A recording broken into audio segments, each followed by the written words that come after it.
Okay, hey guys, how are you today? Hopefully you're doing well. Whenever you find this, um, I'm feeling called to share the things that often come to me that I am sharing with people for the first time for them.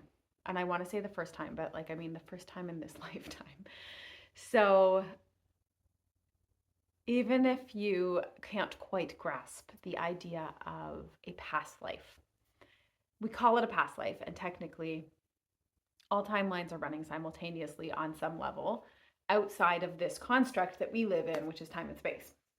So some people will say, like, your past life is still happening currently. Your future lives are also happening currently. This is just the timeline, the perspective in this lifetime that you are living out in this body right now. For our mind to conceptualize that, I feel like it's easier to understand as a past life. If you can hold that they are all running simultaneously, then that is a beautiful thing to be able to hold and be expanded enough to understand that way. But even no matter how you view that or see that or understand that in your own being, how I see timelines, it's such an intricate web. It's every possibility possible. So when you start to learn about manifesting and you start to understand and embody that every single possibility is available to you, every single possibility that you can imagine is a possibility or you couldn't imagine it. Thoughts, the mind, the way that we use those thoughts and our beliefs and how we act out from them is how we create in the physical. That's how manifestation works. So if you can think it, it can be. And this is a very hard concept for people to understand because it's like, well, it's like saying something like, well, Shannon, then you could be a mechanic. How do I manifest that? If I were to manifest that, that is something that I have no skill set in. I won't say no skill set in. I have had some beaters of cars and fixed them on the spot, but it's a part of a point of attraction that exists and is available, or you couldn't possibly imagine it. And so when we think of a goal or a dream or a thought that we're just like, oh, that's just a thought, there's no way I could create that in reality is that option is available. But there are also options that are available that are right here. And this is what we tend to stick to and we tend to just grasp at. And we're not taught to match an energy to attract something. We're taught to chase an energy to attract something. So when you have maybe like 3 to 5 very available options, it's almost like applying for a job and 3 people immediately respond, but your hopes are that like fourth and fifth one that you applied to that seem a little far-fetched. This is kind of how timelines work. There's ones that run very, very close to the energy that you're already holding. And then there's the ones that seem very far in the distance, and yet they're in the exact same possibility as these other ones. You have just been trained to view those ones as your story, as the energy you hold, as the belief systems you hold, as all of the things that have combined in your life. So that's beliefs, experiences, the things from the past have accumulated into the version of you now. But when you're looking at something and saying, I want this to be the version of me now, it looks like it's a distance from you. But much like this past, present, future, it's in the now. It's an energy match. So for me to look at me being a mechanic, wow, that seems really strange because I don't have an education in that. I don't know the first thing about cars. So, I mean, it's not going to show up immediately, but that thought is there. And, and a job being an art teacher might be right here because, well, I have the credentials. I am an artist. I know what I'm doing for that job. So that's the more available job opportunity, but it doesn't mean that this one doesn't exist. And it doesn't even really mean that this one is more available, but I believe that I can hold this job. I don't believe I can hold this one. So these are 2 different timelines. And this is just a very honed in small example.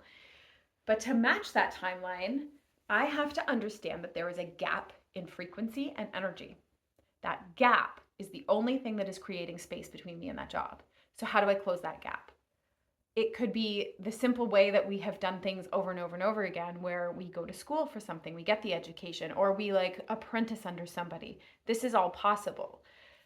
I believe that there's somewhere in the future where it will be an energy tapping into a different dimensional timeline. That seems insane.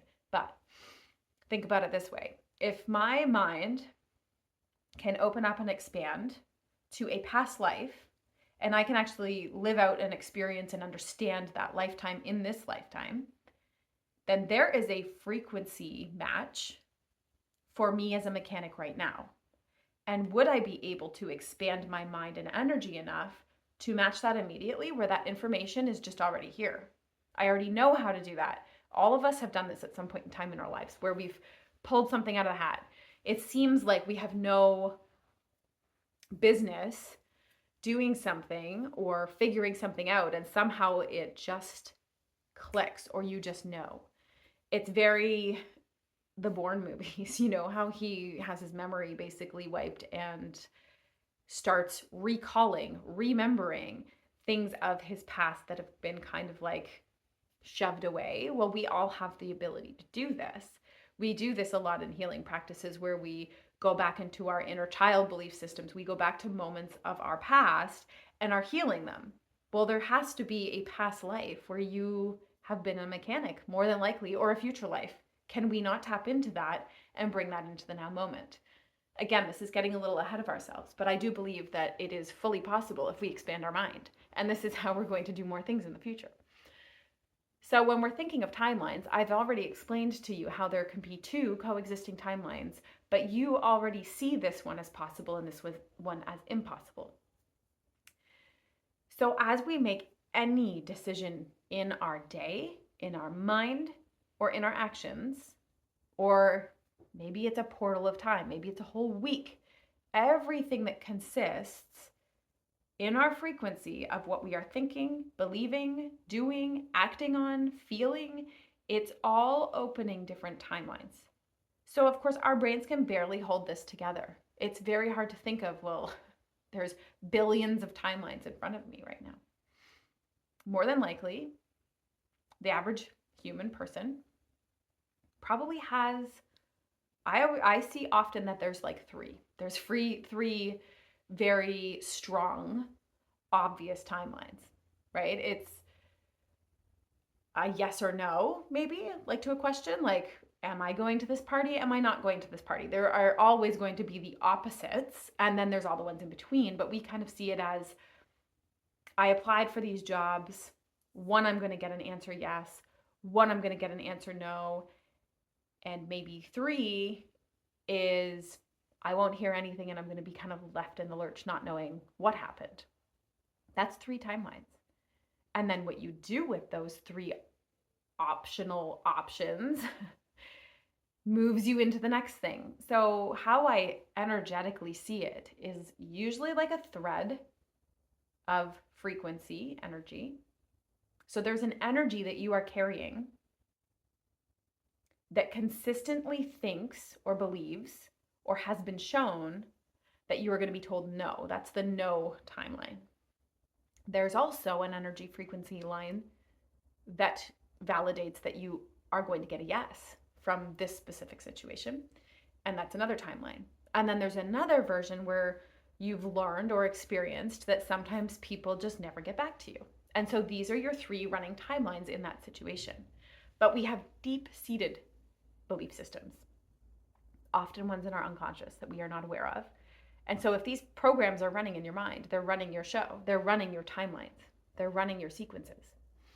And you might only ever be attaching to three. Maybe you're attaching to two. Maybe for you it's very black and white, it's yes or no. Or maybe you're somebody that kind of can see a little bit more than the average person. Maybe you're often in that category where, okay, I have a past of thinking that I might not get the job. But maybe there's a possibility that this person that I've applied to knows another person that can offer me a similar job. That's a different timeline. That's not a yes or a no.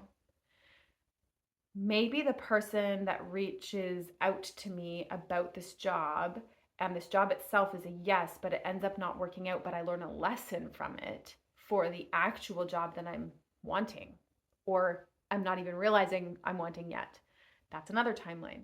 So there is so many variables that our human brain cannot hold them all. And so we continuously walk down the same timelines with the same belief systems and the same way of doing things over and over and over again. And you might even like go back and forth between a few where it's like, oh, sometimes I feel really courageous and I feel like I'm worthy of this, so I'm going to get a yes. Sometimes I'm down in the dumps, or I've gone through some other tough stuff in this time frame and I'm just going to like really sink into that no. Or that I'm going to be disappointed and never hear again.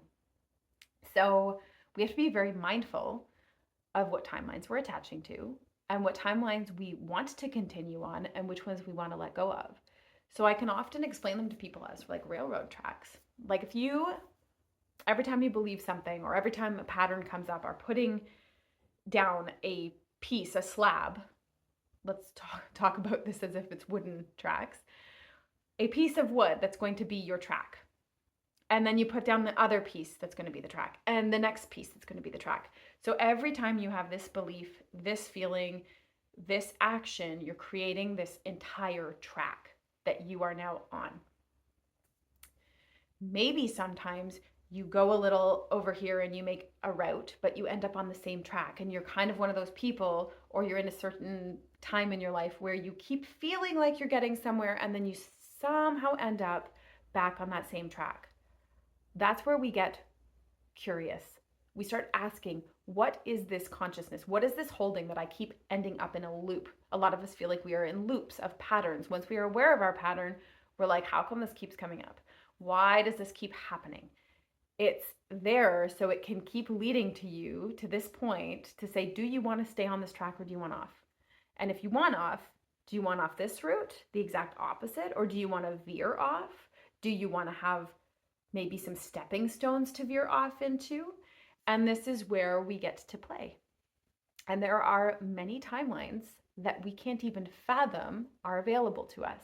And this is how we start manifesting. This is how you can change your life, because all you really need to do is continue to make choices moving forward that are not the same as the track behind you. And they're allowed to go like this sometimes. And they're allowed to kind of go, oh, wait a minute, I'm almost back on that track. Let's reroute. Your track does not have to be straight. And when we talk about quantum physics and quantum leaping in the spiritual world, like quantum physics is very scientific and a real thing that they are starting to study. Quantum leaping has been talked about many years in spirituality. And it's really about you deciding and integrating an entirely new timeline. You're jumping timelines. You're like, this one is not working. This one is done. I am willing to jump to this one and actually show up differently in this now moment. And then a lot of this track, though, is going to dissolve. And are you ready to do that? And a lot of people are just not ready to make a quantum leap because it would require letting go of a lot of things that are either comfortable or that have just been your story for a long time. So when we quantum leap, sometimes we even make the leap and then we go back to this track a bunch of times. We're just like, oh, again. And it's tiring. And then you get tired of the same old thing and you start realizing where you might be placing those track blocks over and over and over again without realizing it. And then you can finally go in a different direction. I hope that helps with a little bit of timeline work. It is a very simple but overcomplicated concept. It's just not how we're taught. It's not how we perceive things. And so that is also why I want to be here, so that I am making this available from my perspective, as well as here to coach people through this. Because once it clicks, you start going, oh, wait a minute. I actually can change my life. I actually can change that part of me that I just kind of became okay with because I don't know how to change it. And it really is a huge piece to all of the healing work. If you're continuously working on yourself, you're eventually moving that track. And can you start to really conceptualize an entirely different timeline and start believing in it and embodying it and closing that gap? And you'll see how much can change in your life, how much can be manifested, and very, very quickly as we learn to do this as if it's automatic. Thank you for being here. I appreciate you. I hope this helps.